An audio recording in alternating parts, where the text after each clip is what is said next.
మాజీ ఎంపీ గోరంట్ల మాధవ్ను పోలీసులు రాజమండ్రి సెంట్రల్ జైలుకు తరలించారు. మాధవ్తో పాటు మరో 5గురిని 14 రోజుల పాటు రిమాండ్ నిమిత్తం రాజమండ్రి జైలు అధికారులకు అప్పగించారు.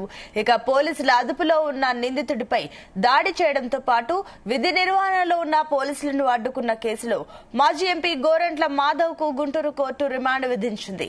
మొదట నెల్లూరు జైలుకు రిమాండ్ కోసం పంపాలని న్యాయమూర్తి ఆదేశించినప్పటికీ అక్కడ ఇబ్బందులు ఉన్నాయని పోలీసులు కోర్టుకు తెలిపారు. దీంతో న్యాయమూర్తి ఆదేశాల మేరకు గుంటూరు నుంచి రాజమండ్రి జైలుకు తీసుకువచ్చారు.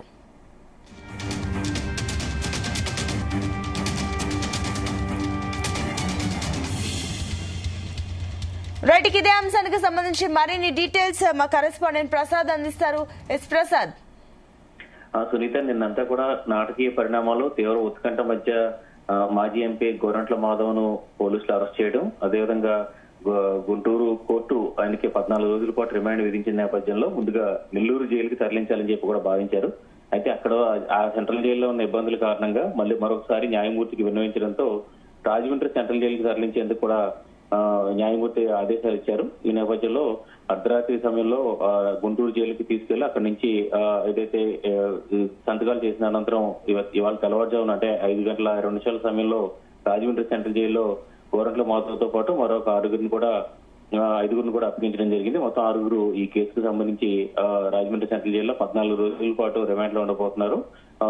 చూస్తే కనుక ఏదైతే వైఎస్ వార్తీపై అసభ్యకర వ్యాఖ్యలు చేసిన టీడీపీ కార్యకర్త చెబ్రోలు కిరణ్ ని అరెస్ట్ చేసిన నేపథ్యంలో మాజీ ఎంపీ గోరంట్ల మాధవ్ గుంటూరు జిల్లా ఎస్పీ కార్యాలయం వద్ద ఆయనపై నిందితులపై దాడి చేసేందుకు కూడా యత్నించారు. పోలీసు వాహనాన్ని అడ్డుకోవడం, పోలీసులు ఎంత వారిస్తున్నప్పటికీ కూడా వినకుండా ఆయన పోలీసు వాహనాన్ని అడ్డుకునే ప్రయత్నం చేశారు. అదేవిధంగా తదుపరి మీడియా సమావేశం తర్వాత కూడా గోరంట్ల మాధవ్ కూడా పోలీసులపై ఏదైతే తీవ్రమైన వ్యాఖ్యలు చేసిన పరిస్థితి ఉంది. ఈ నేపథ్యంలో గుంటూరు నగరంపాలెం పోలీసులు కేసు నమోదు చేసి కోర్టులో హాజరుపరిచిన నేపథ్యంలో ఇలా రిమాండ్ విధించడం జరిగింది. తీవ్రమైన ఏపీలో గత 2 రోజుల నుంచి కూడా తీవ్ర ఉత్కంఠ రేపుతున్న ఈ పరిణామాలు ఏదైతే చెబ్రోల్ కిరణ్ వైఎస్ పార్టీపై అసభ్యకరమైన వ్యాఖ్యలు చేయడం, తదుపరి వెంటనే టీడీపీ అధిష్టానం స్పందించి ఆయన పార్టీని సస్పెండ్ చేసి అరెస్ట్ చేసి రిమాండ్ తరలించిన నేపథ్యంలో వైసీపీ నుంచి గోరంట్ల మాధవ్ ఈ విషయంలో సీరియస్ గా రియాక్ట్ అయ్యారు.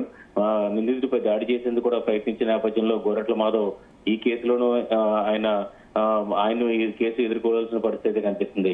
ప్రస్తుతం రాజమండ్రి సెంట్రల్ జైల్లో 14 రోజుల పాటు గోరంట్ల మాధవ్తో పాటు మరొక 5గురు, ఆయన అనుచరుల 5గురు కూడా రిమాండ్ లో ఉండబోతున్నారు. ఈ నేపథ్యంలో వైసీపీ నుంచి ఎలాంటి స్పందన ఉంటుందో చూడాల్సి ఉంది. రాజమండ్రి సెంట్రల్ జైల్లో ములాఖాత్ కోసం వైసీపీ నాయకులు ఎవరు ఇక్కడికి వస్తారు? స్వయంగా అంటే గతంలో జరిగిన పరిణామాలనే బట్టి చూసుకుంటే కనుక స్వయంగా మాజీ ముఖ్యమంత్రి జగన్ ఇక్కడికి ములాఖాతుకు వస్తారన్నది చూడాల్సి ఉంది.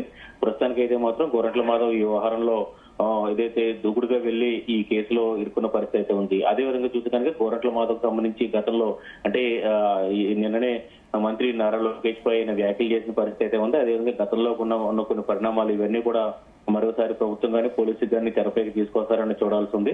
ప్రస్తుతానికైతే మాత్రం ఇవాళ ఉదయం రాజమండ్రి సెంట్రల్ జైల్లో మాజీ ఎంపీ గోరంట్ల మాధవ్తో పాటు మరొక 5గురిని కూడా అప్పగించడం జరిగింది. వారందరికీ కూడా 14 రోజుల పాటు ఇక్కడ రిమాండ్ కొనసాగబోతుంది. ఈ లోపు కూడా వైసీపీ నుంచి కూడా ఈ బెయిల్ ప్రయత్నాలు అయితే ప్రారంభమయ్యే పరిస్థితి కనిపిస్తుంది. సునీత. Right, thank you.